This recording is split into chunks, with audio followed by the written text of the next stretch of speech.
বড় ভাই আপনি মরে গেলেন দিয়ে আবার কি করে ফেরত এলেন? এ তো মাথায় কিছু ঢুকছে না আমার। সুরের বাচ্চা, তোর ওটা মাথা না বাড়ার মাথাবে? এই এমএলএ বিকাশ দত্তকে মারার মতো এখনো কোনো প্লেয়ার এই জগতে জন্ম হয়নি। তোরা তো একটা কথা ভালোভাবে জানিস যে একটা কথা সাচ্চা, আমি পাক্কা হারামির বাচ্চা। সে তো বুঝলাম বড় ভাই, কিন্তু একটা মানুষ মরে গিয়ে আবার কি করে ফেরত আসে? এইটা জানতে পারবি, তবে ধীরে সুস্থে, কোনো তাড়াহুড়ো করি নয়। ঠিক আছে বড় ভাই, আপনি যা ভালো মনে করেন তাই করেন। আর সে 12 ভাতারের বেটা হামসাফার কোথারে? সে তো আপনার মৃত্যুর খবর যেদিন থেকে শুনেছিল সেদিন থেকে বাড়ি থেকে বেরোনো পুরোপুরি ভাবে বন্ধ করে দিয়েছিল। কি বলছিস বল এইসব? জি বড় ভাই ঠিকই বলছি, তবে আপনি বেঁচে ফিরেছেন এই খবর আমি হামসাফারকে দিয়েছি, ও এলো বলি। আর ওই সুরে বাচ্চাদের খবর কি রে, যারা আমাকে মেরে দিয়ে শান্তি করে শুয়ে আছে? তারা তো জানেই না যে আপনি বেঁচে আছেন। ও মানে তারা এখন সুখের ঘুম ঘুমুইছি নাকি? হ্যাঁ, তা আপনি মরে গেছেন সেই ভেবেই তো তারা সুখের ঘুম ঘুমুইছে। গোষ্ঠীর গুদ মেরে সব বাড়িঘর চালিয়ে দেবো বা সুরের বাচ্চা আমি। মাথায় নষ্ট। আর এই মনে আমার অনেক কষ্ট রে সাদা কুকুর। বাবা বুঝতে পেরেছি বড় ভাই। বুঝতে যদি পেরেছিলি রে সুরের বাচ্চা, তাহলে বিকাশ দত্ত মরে যাওয়ার পরে কেন তোরা শাস্তি দিসনি তা দেখিবে? বৌদি তো আমাদের কারো কথা শুনেনি, আপনার ভাইপু সে নেড়া বাবুর কাছে গিয়েছিল। কোন নেরা বাবু বে? আপনার তো ভাইপু গো। ভাইপো আমার? কোন খানকে ছিল আমার ভাইপুরে? আপনার ভাইপুকে আপনি চিনেন না বড় ভাই নেড়া বাবুকে? সেই তো বৌদির কাছে আছে, সেই তো বৌদির দেখাশোনা করছে। আরে সর্বনাশ, তুই শিওর? আপনি বাড়ি যান তাহলে দেখে আসেন, আমি যদি মিথ্যা কথা বলি। উফ, এ তো মগজের ভিতরে আগুন ফিরে যাবে মনে হচ্ছে। ধরে যাবারই তো কথা, ভাইপু হয়ে কাকিমাকে পাইপ দিচ্ছে, এটা তো ধরে যাবারই কথা। কি বলছি তুই এইসব? যা সত্যি তাই বলছি বড় ভাই। হবে এইসব সমাজের লোক জানলে কি হবে বে? ও বাবা, আপনি কি মনে করছেন বড় ভাই কেউ কি এইসব ব্যাপারে জানে না? সবাই জেনে আনাকানি মেরে বসে আছে। যদি তাই হয় হামসফার, যদি তাই হয় তাহলে তোর ওই বৌদির ওই 3 কোনা বাকুড়িতে গোবরি সার ছিটিয়ে আমি বুলেট লঙ্কা লাগাবো। জল্লি পুড়ে যাবে যে বড় ভাই। জ্বলে পুড়ে গেলি তো বেঁচে যাবে রে। এই ঘটনা যদি সত্যি হয়, 5 কেজি বোম্বাই মরিচকে মিক্সচার মেশিনে ভরি গুঁড়ো করি বাই করি 1 বালতি জলে গুলি মগে করি তার পাকানে আমি ঝাপটা মারবো, তবে আমার নাম বিকাশ দত্ত সাদা কুকুর। বাড়া রে, সব জলি পুড়ে একাকার হয়ে যাবে রে। সুরের বাচ্চা, কি খবর শোনালি রে তুই আমাকে? বুকের ভিতরে আমার আগুন ধরে গেল। বড় ভাই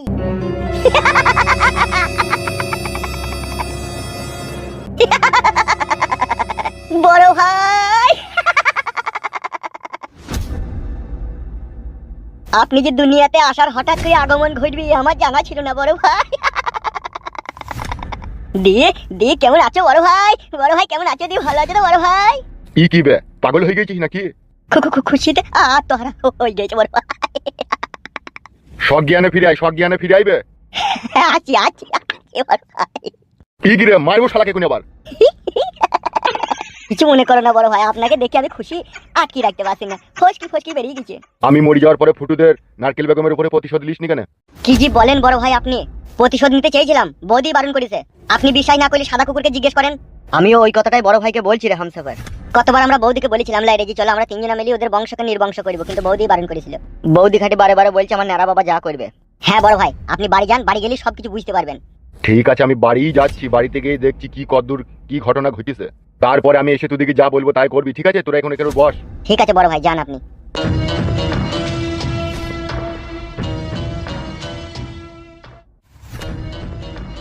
বে এবার আবার ভূত ফুত লয় তো? না না, ভূত লয়, ও এমএলএ বিকাশ দত্তই।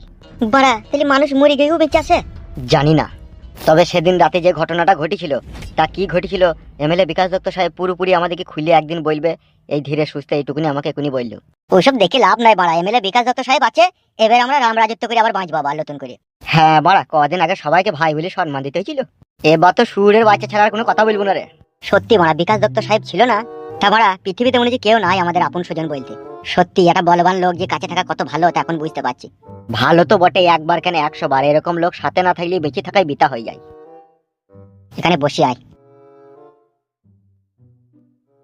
বৌদির কপালে এবার কষ্ট হবে রে। খুব বড় নোংরা মেয়ে ছিল, ওর কথা বাদ দে। ঠিকই বলেছিস মারা, নাইলে ভাইপো বলি কেউ আবার জড়িয়ে ধরে শুই থাকে? মেয়ে ছেলেরাও বড় এক আজব যন্ত্র, ভাইপো মানছি না বড়া। শুধু ভাইপো, এই পৃথিবীতে চার দেয়ালের মাঝখানে নারীরা এমন এমন কাজ করে থাকে যা কোনো সাধারণ মানুষ দেখলে তার পশম থার হয়ে যাবে বে। তাই নাকি? হ্যাঁ বে, আমি তোকে বাস্তব কথা বলছি। হাই দেও কষ্ট হচ্ছে বড়। কষ্ট হইলেও কিচ্ছু করার নাই, নারী জাত লজ্জার শেষ পর্যায়ে নেমে এসে ওরা যেই পর্যায়ে দাঁড়িয়ে আছে সেখান থেকে লাজ লজ্জা ওদিকে দেখলে শরম করে, তাইলে বুঝ ওরা কত লাজ লজ্জা। ভূত মাংমারানি মাগি, তোর ভাত ডাললো আমি। তুমি কোথা থেকে এলে গো? আমার তো জানতেই পারবে আমি কোথা থেকে এলাম। তুই কি করছিলি? মাংমারানি মাগি, আমার এক সপ্তাহ মরা হইল না, আর ঘরে নাং ভইলিলি। বালো রড ভাতারি মাগি বাহ। আরে খানকির বেটা, তুই কোথা থেকে এলি? কাকা কাকা, আমি তো আপনার মৃত্যুর প্রতিশোধ নিতে এলাম। গুদমারানি ছেলে মৃত্যুর প্রতিশোধ নিতে এসে কাকিমাকে পাইপ দিছিস? ওটা পাপা পাইপ দিনি গো, কোমরে যন্ত্রণা হয়েছিল কাকিমা, তাই হাত বুলিয়ে দিয়েছিলাম। সুরের বাচ্চা, কি বললি তুই? বিশ্বাস না হয় আপনি কাকিমাকে জিজ্ঞেস করে দেখেন কেন। আরে খানকি ছেলে, আমার কি চোখে তারা নাই নাকি? নাকি আমার বাল ফাল কিছু বেরোই নিবে? ওগো তুমি মরে গিয়ে কি করে ঘুরতে এলে গো? মরি গিয়ে আমি ঘুরত না হইলে তো তোর আসল চরিত্রটা দেখতে পেতাম না। তুই নোংরামো করছিলি কেন এর সাথে? আমি ভেবেছিলাম তুমি তো মরে গিয়েছো, তুমি আর কখনো ফিরে আসবে না, তাই তো প্রতিশোধ নেবার লেগে সেই জন্য। তোর গোষ্ঠীর গুদমারি মো বাংমারানি মাগি আমি। খানকি মাগি, আমি মরি গিয়েছি, আমার প্রতিশোধ নিবি না, কিছু ঘরে নাং ভরি বসে আছিস। তোকে কে বলেছিল কেউ ডেকে আনতে? ওগো তুমি কিছু মনে করো না, তুমি এখানে বসো, তোমার সাথে আমার অনেক কথা আছে। কথা তোর সাথে আমার? আমার বেটা কোথা জর্দার কইছো, আর রূপা কোথা? ওগো তারা তো কেউ নেই গো। ই কি রে, কেউ নেই মানে? তুমি মরে যাওয়াতে দুনিয়া সবকিছু উলটপালট হয়ে গেছে গো। ই কি রে, আমি বিকাশ দত্ত, আমি মরি যাব? তোকে কে বললো কি আমি মরি গেছি? ওগো আমরাই তো তোমাকে চিতাতে পুড়িয়ে দিলাম গো, আমার চোখের সামনেই তো তোমাকে গুলি করে মারলো গো। ওটা আমার একটা সাজানো খেলা ছিল, আমি মরিনি সেই দিনকে।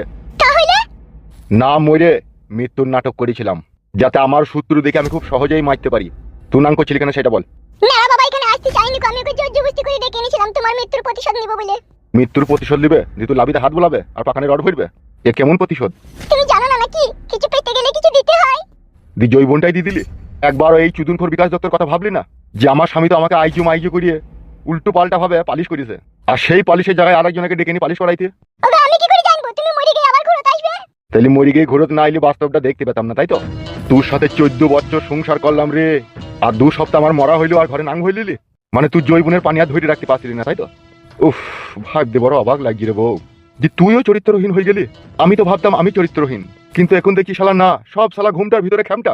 এই সমাজের লোক কি শিখছিল তোদের মতো মাগির কাছ থেকে? কি শিখবে আর কি শিখাচ্ছি আমরা? আমি তো নিজের চোখে দেখলাম যে তুই আমার ভাইপোর কাছে শুয়েছিলি, স্বামীকে গুলি করে মার্ডার করলু, তার প্রতিশোধ লিবার কোনো নাম ঠিকানা নাই। এইদিকে ভাইপোকে ঘরে ভরলি, বলাবলি করছিস। তোর ব্যবস্থা উটপাটাঙ্গা ব্যবস্থা করবো তোর আমি। তোকে 320 টাকা রেট করে দেবো, দেখবি। শটে মারলে 160 টাকা, আর ঘন্টায় 350 টাকা। তোর কত কুটকুটিনি আছে, কাটা কাটা দিয়ে মারিয়ে নিবি। মাংমারানি বিশ্বাসঘাতক মাগি বউ, এ কোনো ভাতারে 40ই করল না, আর ঘরে ভাইপোকে হুলি হুলি লাগিয়ে দিল। বেশ, খুব ভালো কথা। এসব কি করে কি হয়ে গেল? মানুষ মরে গিয়েও আবার ঘুরতে আসে?